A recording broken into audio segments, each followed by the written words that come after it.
tobannaankii sano ee ugu dambeeyay intii ay socotay xiisadda taaganta ah ee u dhaxaysa Mareykanka iyo Israa'iil oo isku garab ah iyo Jamhuuriyadda Islaamiga ah ee Iiraan oo duca waxa caado noqotay in dalalka Carbeed ee quwadda ciidan dhaqaaleed iyo siyaasadeed leh aysan si rasmi ah u muujin garab istaagooda Iiraan ka gaabsigooda taageerada Tehran waxa lagu micnayn jiray inay ka dambayso cabsi ay ka qabaan cududweynta galbeedka gaar ahaan Mareykanka oo ay dalalkani si meeqaam sareeyo u weyneeyaan cilaaqaadka kala dhaxeeya hayeeshee habdhaqankaas dalalkan looga bartay waxa uu haatan u muuqdaa inuu isbedelay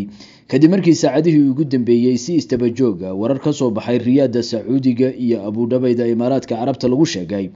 in labadan wadan aysan aqbali doonin in hawadooda badooda iyo xududahooda dhuleed loo adeegsado weeraro ka dhana Iiraan talabada dalalkani waxa ay ku soo aaday xilli bartamaha looga jiro marxaladda xasaasiga ah ee bariga dhexe ka aluusan taas oo ah mid loo tirinayo inaysan sinaba dagaal uga baaqsan doonin iyadoo isweydiintu joogto nooca dagaal ama howlgal ee Mareykanka iyo jaalkiisa Israa'iil markan Iiraan ku wajihi doonaan war ka soo baxay wasaaradda arrimaha dibadda ee Sultanka Imaaraadka Carabta ayaa saacadihii dhawaa lagu sheegay inaan xuduudaha boqortooyadaas laga weerari karin Iiraan waxay kaloo Abu Dhabi shaaca ka qaaday inaysan kaalmeyn doonin isku day kasta ka fog xasiloonida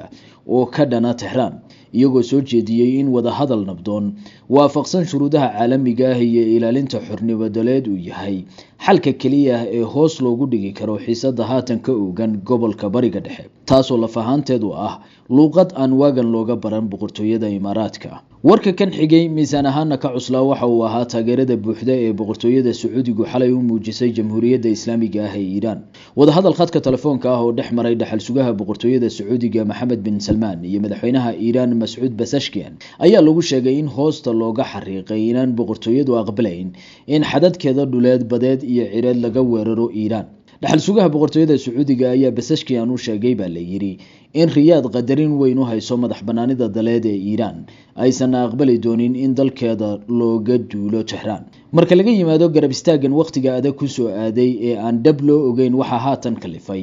waxa dhinaca kale loo dorosayaa in dalalkani ay arkaan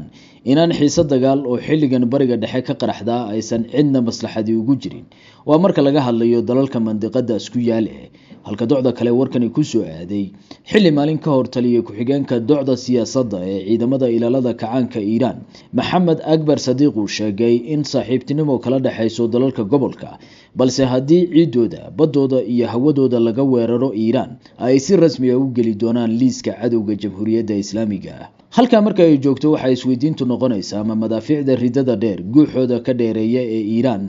ayay dalalkan Carbeed ka cabsadeen taasoo sababtay soo dedejinta go'aanada naadirka ah balse saaxiibtinimadii ay Tehran samirka ka joogtay ayaa kol uun si kedisa ugu soo maaxatay